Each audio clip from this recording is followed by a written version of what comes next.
அஸ்ஸலாமு அலைக்கும். Hi friends, welcome to Jamshi's life style.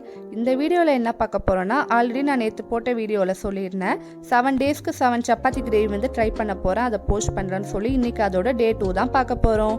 இன்றைக்கி நம்ம என்ன ரெசிபி செய்ய போகிறோன்னா, செட்டிநாடு சிக்கன் கிரேவி. நம்ம வழக்கமாக நார்மலாக செய்கிற சிக்கன் கிரேவி மாதிரி இல்லாமல் செட்டிநாடு ஸ்டைலில் செய்யலாம் அப்படின்னு சொல்லி யூடியூப்பில் நிறைய ரெஃபரன்ஸ் பார்த்து என்னோட ஸ்டைலையுமே செஞ்சு கொஞ்சம் செஞ்சுருக்கேன்.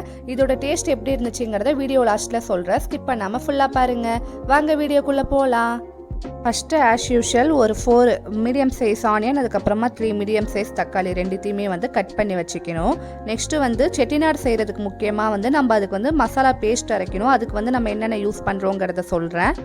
ஃபஸ்ட்டு 1.5 டீஸ்பூன் பெருஞ்சீரகம், 1 டீஸ்பூன் ஜீரகம், 1 டீஸ்பூன் மிளகு, 2 டேபிள் ஸ்பூன் மல்லி, அதுக்கப்புறமா கல்பாசி, 2 பிரியாணி இலை, சிறிதளவு பட்டை, 2 ஏலக்காய், 3 கிராம்பு எல்லாத்தையுமே எடுத்திருக்கோம். நெக்ஸ்ட்டு 10லேருந்து ஒரு 12 காஞ்ச மிளகாய், 1/2 கப் வந்து துருவின தேங்காய் எல்லாத்தையுமே வந்து எடுத்து ரெடியாக வச்சுக்கணும். இதெல்லாம் தான் நம்ம வந்து ரோஸ்ட் பண்ணி வந்து மசாலாவாக வந்து ப்ரிப்பேர் பண்ண போகிறோம். ஃபஸ்ட்டு கேஸ் ஆன் பண்ணி நம்ம வந்து ஒரு வானல் வச்சு அதில் தேவையான அளவுக்கு வந்து ஆயில் ஊற்றிக்கணும். இன்றைக்கி நான் வந்து 3 டேபிள் ஸ்பூன் வந்து ஆயில் ஊற்றிருக்கேன். எண்ணெய் சூடானவுடனே அதில் வந்து 1 டேபிள் ஸ்பூன் அளவுக்கு பெருஞ்சீரகம் ஆட் பண்ணிக்கணும். மீதி 1/2 டேபிள் ஸ்பூன் வந்து நம்ம லாஸ்ட்டாக தாளிக்கக்குள்ளே யூஸ் பண்ணிக்கலாம். நெக்ஸ்ட் நம்ம எடுத்து வச்சுருக்க ஜீரா, அதுக்கப்புறம் மிளகு, அதுக்கப்புறம் மல்லி எல்லாத்தையுமே வந்து இதில் போட்டு வதக்கிக்கணும். காஞ்ச மிளகாவும் போட்டு எல்லாத்தையும் போட்டு லைட்டாக வந்து ரொம்ப வதக்க விடக்கூடாது, கருகிடும். அதனால் லோ ஃப்ளேமில் வச்சு லைட்டாக ஃப்ரை பண்ணி எடுக்கணும்.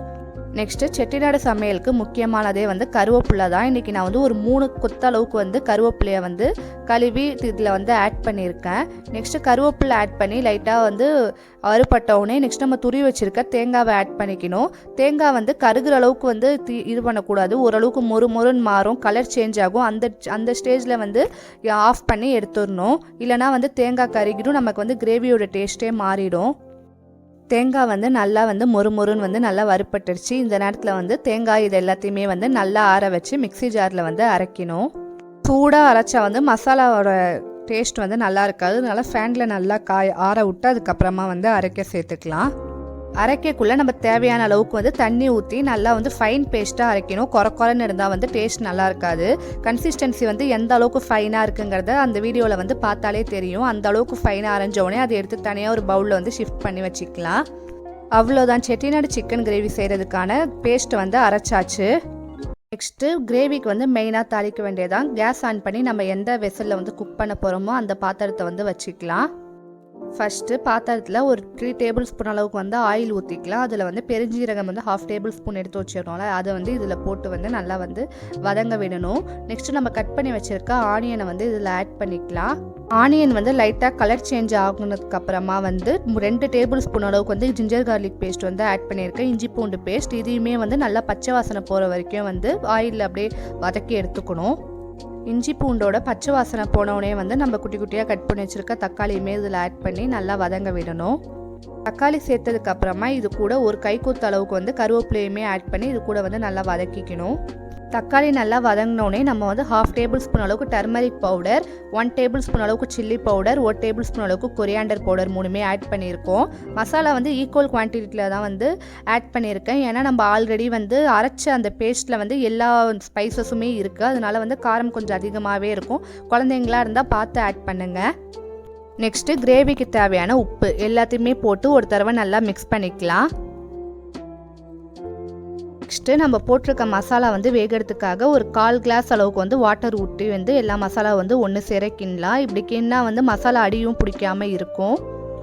மசாலாவோட ராஸ்மெல் போய் நல்லா வந்து கொதிச்சவுடனே இதில் வந்து நம்ம இன்னைக்கு க்ளீன் பண்ணி வச்சுருக்க 1/2 kg சிக்கன் எடுத்திருக்கேன். இந்த சிக்கன் வந்து 1/2 kg கொஞ்சம் கூடவே தான் இருக்குது. நம்ம அரைச்சி வச்சுருக்க மசாலாவுக்கு வந்து இது கரெக்டாகவே இருக்கும். இப்போ செஞ்சு வச்சுருக்க கிரேவி கூட இந்த சிக்கனை வந்து ஃபுல்லாக ஒரு 5 மினிட்ஸ் வந்து உள்ள சிக்கனுக்குள்ளே இறங்குற மாதிரி வந்து மேரினேட் பண்ணி எடுத்துக்கணும். நெக்ஸ்ட்டு இதில் ஒரு கைப்பிடி அளவுக்கு வந்து கோரியண்டர் லீவ்ஸ் வந்து ஆட் பண்ணியிருக்கேன். ஏன்னா இது நல்ல ஃப்ளேவர் கொடுக்கும்.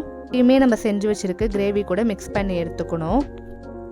நம்ம அரைச்சி வச்சுருக்க பேஸ்ட்டை வந்து ஊற்றுற நேரம் வந்துடுச்சு. இந்த நேரத்தில் வந்து நம்ம வந்து நல்லா நைஸாக அரைச்சி வச்சுருக்க பேஸ்ட்டை வந்து நம்ம செஞ்சு வச்சுருக்க கிரேவியில் வந்து ஊற்றி நல்லா சிக்கன் கூட வந்து கிண்டி எடுத்துக்கணும். நம்ம ஊற்றின பேஸ்ட்டுமே நல்லா வந்து மசாலா கூட இறங்கி நல்லா கொதி வந்தோடனே வந்து இதில் நம்ம சிக்கன் வேகிறதுக்கு தேவையான வாட்டர் ஆட் பண்ணிக்கணும். நிறையா வாட்டர் ஆட் பண்ண வேணாம், ஏன்னா நம்ம கிரேவி கன்சிஸ்டன்சியில் தான் செய்ய போகிறோம்.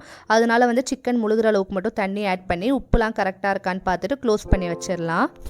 10 மினிட்ஸ் கழிச்சு ஓப்பன் பண்ணி பார்த்தா நம்ம கிரேவி அந்த அளவுக்கு வந்து எண்ணெய்லாம் பிரிஞ்சு வந்து பார்க்கவே எவ்வளோ சூப்பராக இருக்குங்கிறத பாருங்கள். பார்க்கவே சூப்பர் டெம்டிங்காக கலர்ஃபுல்லாக இருக்குது. ஃபைனலி கிரேவி கன்சிஸ்டன்ஸ்க்கு வந்துடும் நம்ம ஆஃப் பண்ணி சர்வ் பண்ண வேண்டியதான். பார்க்கவே எவ்வளோ டெம்டிங்காக இருக்குன்னு பாருங்கள். டேஸ்ட் நம்ம நார்மல் சிக்கன் சாலா மாதிரி இல்லாமல் ரொம்ப டிஃப்ரெண்ட்டாக இருந்துச்சு. டேஸ்ட் ரொம்ப அல்டிமேட்டாகவே இருந்துச்சு. சப்பாத்தி கூட சாப்பிட்றதுக்கு ரொம்ப சூப்பரான ஒரு கிரேவி. கண்டிப்பாக வீட்டில் ட்ரை பண்ணி பார்த்து எப்படி இருந்துச்சுங்கிறத கமெண்ட்டில் சொல்லுங்கள். நம்ம சேனலை மறக்காமல் சப்ஸ்கிரைப் பண்ணுங்கள். சப்பாத்தி கிரேவி சீரீஸோட 3rd வீடியோவில் பார்க்கலாம். அஸ்ஸலாமு அலைக்கும்.